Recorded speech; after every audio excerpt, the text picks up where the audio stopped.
On l'appelle perle du vignoble alsacien. Cette semaine, Rigvir sera notre terrain de découverte. Pour une visite insolite de la ville, nous ferons appel à Daniel Herert. Il a toujours une histoire originale pour nous faire voyager dans le temps. Avec Loïc, nous décrocherons le téléphone de nos grands-parents au musée de la communication dans l'attente d'une exposition à ne pas manquer. Jackie nous cuisinera une truite farcie comme il les aime et Lucien, 86 ans, est l'infatigable enchanteur de la forêt magique. Au jardin de Jean-Paul, nous planterons des crocus. Du côté d'ici, à Rigvir, c'est tout de suite.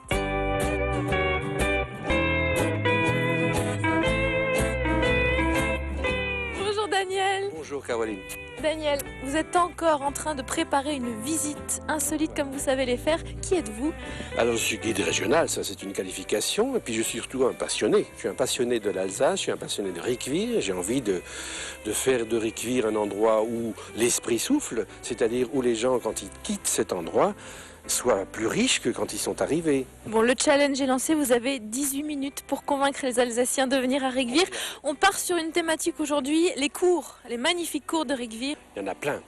Il y en a plein, on ne va pas toutes les faire parce que c'est pas possible, mais on va essayer d'en faire un maximum.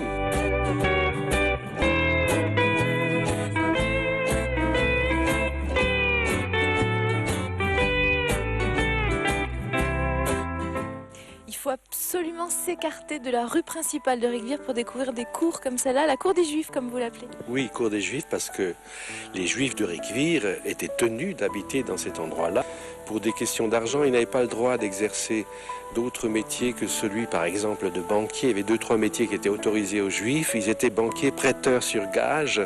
Et on a dû se dire ici que la meilleure façon d'éteindre la dette collective, c'était de supprimer les créanciers. Si on faisait pareil aujourd'hui avec les banquiers, ça déclencherait sans doute un séisme international. Et les Juifs de Rigvir ont ici été en 1416, hélas, tous massacrés. Tour des voleurs, c'est une tour qu'on aperçoit ici, derrière. Un endroit où on enfermait les personnes qui s'étaient rendues coupables de menus larcins. Il suffisait par exemple d'avoir volé un chou, une poule ou une mobilette à son voisin pour être enfermé dans cette tour. Et qu'est-ce qu'on y subissait quand on n'avouait pas? Une forme de torture épouvantable qu'on appelait l'estrapade. Tiens, j'ai envie de vous montrer en quoi consistait l'estrapade. Vous allez me torturer? Pour ce faire, je vais devoir me servir de vous comme d'un cobaye, hein, si vous permettez. Mais pour ça, il va falloir que je prenne le micro. Alors je vous le donne, mais vous me le rendez. Je vais vous le rendre, merci. Donc l'estrapade, ça consistait d'abord, regardez, à lier les poignets du condamné comme ça. On faisait monter le corps jusqu'au haut de la tour dans cette posture-là, comme ça. Est-ce que vous avez mal, Caroline? C'est pas terrible, vous commencez à avoir mal. Quand on arrive en haut de la tour, ça commence à être très pénible. Ensuite, on relâchait le corps vers un trou profond et lorsqu'il avait pris en tombant à cette vitesse, on stoppait brutalement la chute à l'aide d'un système très perfectionné qu'on peut toujours observer ici, moyennant un ticket d'entrée de 2,5 €. La torture n'est pas gratuite à Rigvir. Vite, quittons cet endroit.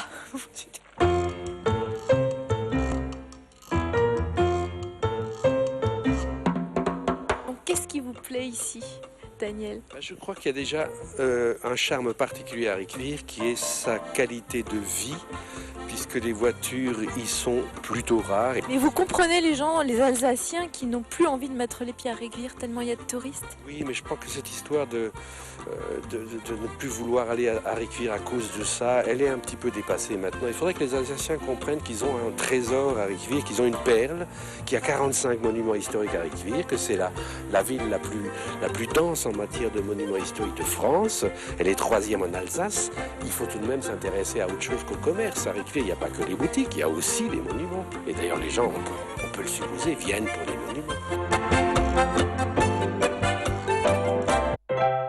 Mon cher Daniel, je vous abandonne quelques minutes pour faire un détour au musée de la communication où se prépare l'exposition internationale de téléphones anciens.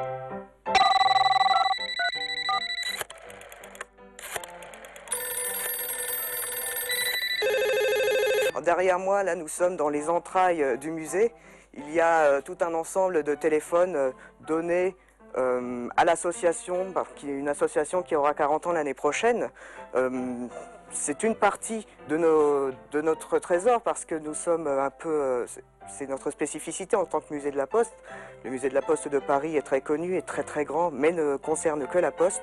Et le musée de la communication, lui, raconte également l'histoire des télécommunications. Les plus vieux téléphones devraient dater de 1880-1890. Là, vous avez année 1879, l'un des premiers téléphones. Voilà.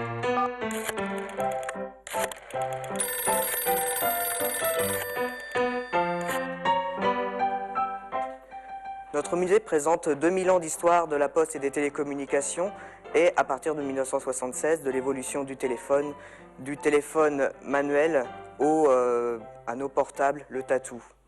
Qu'est-ce qui me plaît le plus? Le regard des gens, leur réaction à la fin. De ne pas avoir visité un musée, d'avoir vu leur propre vie défiler et leurs yeux qui brillent. Voilà, c'est ce qui me plaît.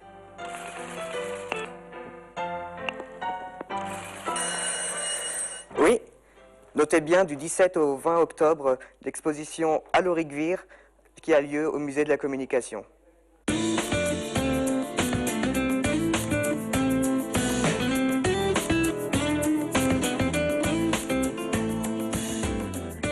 Cette cour Daniel, je crois que c'est ma favorite. Elle est magnifique. C'est également une de mes préférées. C'est une des plus belles cours de Rigvir, une des rares d'ailleurs qui soit accessible au public grâce à la bienveillance des propriétaires qu'on va saluer au passage. Une cour qui se signale par cette admirable tour d'escalier. Vous avez peu de tours aussi remarquablement conservées. Et ces fameuses fenêtres obliques qui signalent qu'on a affaire à l'intérieur à un escalier qui tourne en spirale et qu'on appelle un escalier, vous allez me dire en quoi? Colimaçon. Bah oui, ça c'est quand vous parlez à la France d'en bas. Mais quand vous parlez à la France d'en haut, il faut dire escalier hélicoïdal. C'est tellement plus chic, n'est-ce pas? Ça, c'est l'architecture de la Renaissance. Ils sont vraiment là au sommet de cette époque, fin du XVIe siècle. C'était la demeure d'un gourmet, c'est-à-dire un personnage qui a pour mission de goûter le vin. C'est lui qui fixe la qualité officielle des vins. C'est lui qui négocie la production. Le gourmet, c'est un personnage qui a des moyens puissants et qui peut donc se construire une demeure tout à fait confortable. Nous sommes au XVIe siècle.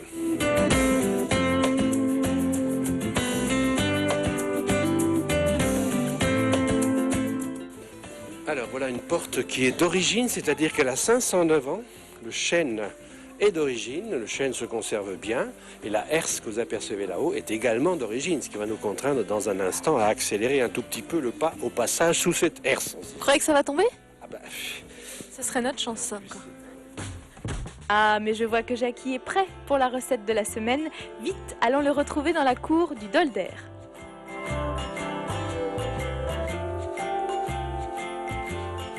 Bonjour Jackie. Ah, salut Caro. Quel endroit magnifique. Allez, on se fait la bise. Salut.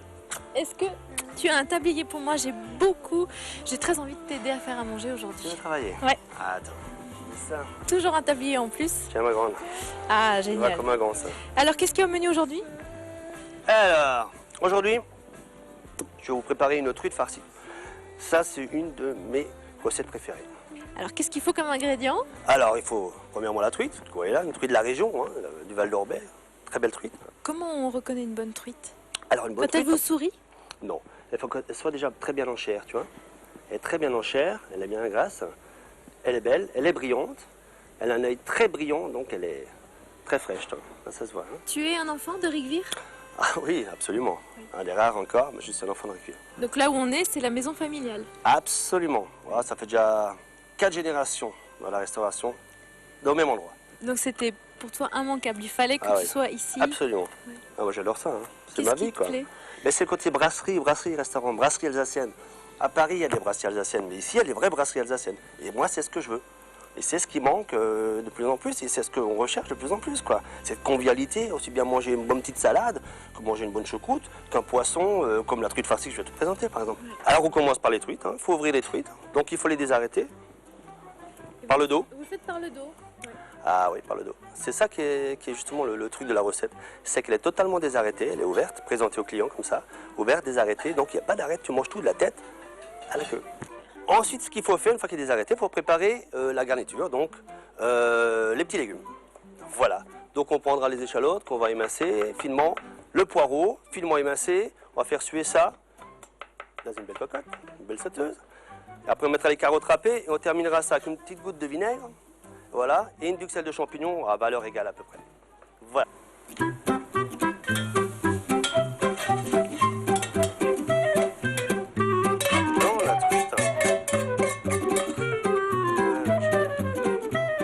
Pour la cuisson, Jackie prépare un bouillon avec riesling et échalote. Il suffit ensuite d'y déposer le poisson pendant une dizaine de minutes.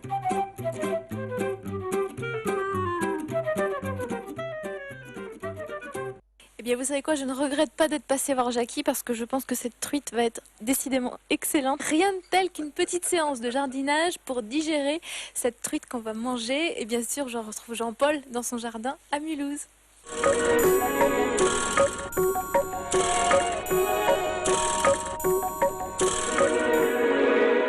Bonjour Jean-Paul. Bonjour Caroline. Qu'est-ce qui va se passer avec les pivoines cette semaine? Elles vont être ratiboisées.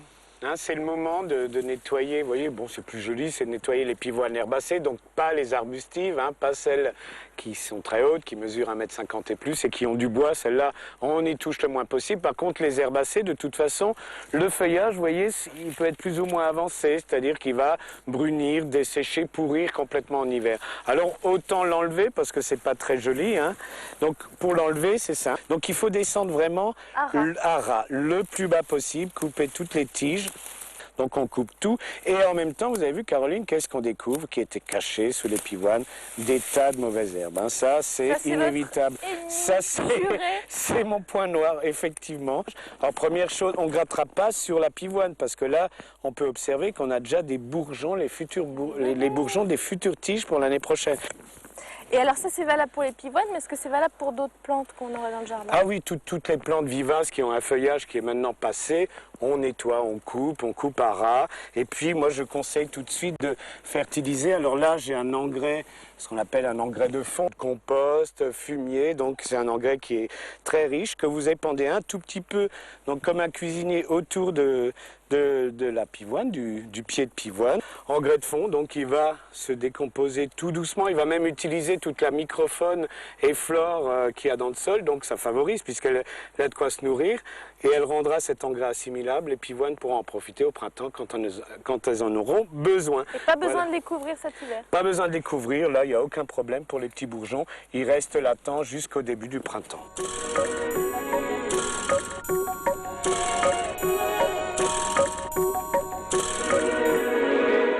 Je trouve ça très rigolo la manière de planter les crocus. Montrez-nous un peu comment ça se fait. C'est ce truc assez original parce que bon, normalement il faudrait prendre un plantoir en emporte-pièce, l'enfoncer, sortir de la terre avec du gazon, mettre son petit crocus au fond, remettre la motte qu'on a retirée, c'est assez long.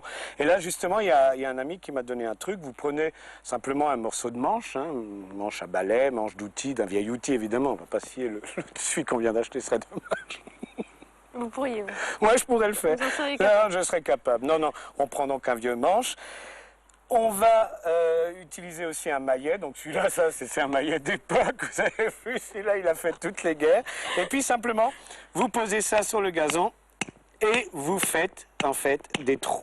Faut pas arroser un peu avant pour... Là, la terre doit être humide. Hein. Si c'est très sec, c'est difficile. On fera ça après une pluie. Hein. On a de toute façon tout l'automne pour planter des crocus. Hein. Alors on fait un trou, on repère quand même la profondeur du trou. On peut le marquer avec un crayon. Doit être équivalente à 3 fois la hauteur du bulbe. Alors une fois que les trous sont faits, qu'est-ce qu'on fait? On met son crocus tout simplement bien au fond du trou. On rappelle le sens? Le sens, voilà, le crocus a une petite pointe au-dessus et un plateau en dessous. Donc on le met évidemment à l'endroit, sinon il viendrait quand même, mais il aurait beaucoup de mal. Donc on le met bien dans son trou. Et ça se verra plus du tout. Puis après, vous aurez vos beaux crocus qui pousseront au mois de mars. C'est la surprise du printemps. Exactement. Puis c'est très joli hein, dans une pelouse. Un petit conseil encore, quand on a une pelouse, bien sûr, on attendra que les crocus soient complètement fanés et que le feuillage même soit jauni pour passer la tondeuse sur les crocus. Donc il faut, si le gazon pousse avant, il faut tourner autour, il faut les éviter un peu. C'est ça qui est joli. Mais oui. Tenez, cadeau. Merci. Oui. Allez, à la semaine prochaine. À la semaine prochaine, Caro.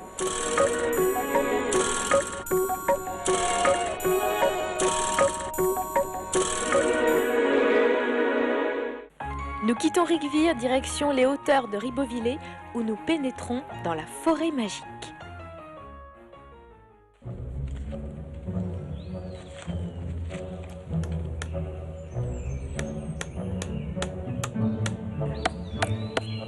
protéger.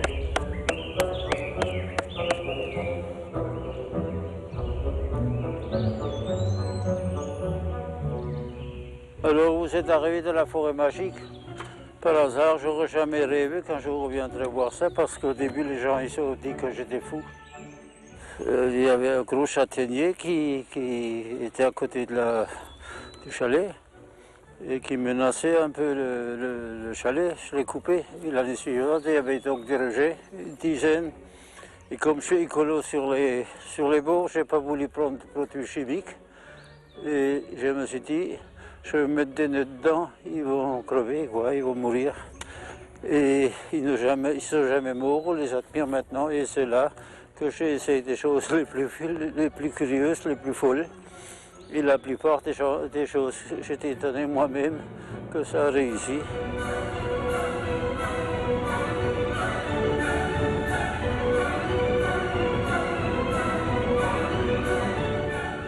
Pour visiter la forêt magique de Lucien, il suffit tout simplement de lui passer un coup de fil, mais n'allez surtout pas lui dire qu'il fait du mal à ses arbres.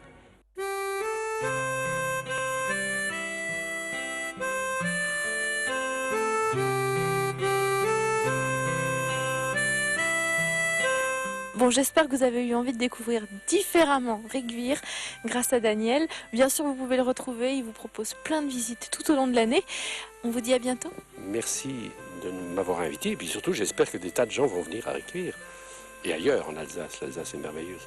Allez, vous retrouvez l'émission sur le www.alsace20.tv et bien sûr, je vous donne rendez-vous la semaine prochaine pour de nouvelles aventures alsaciennes.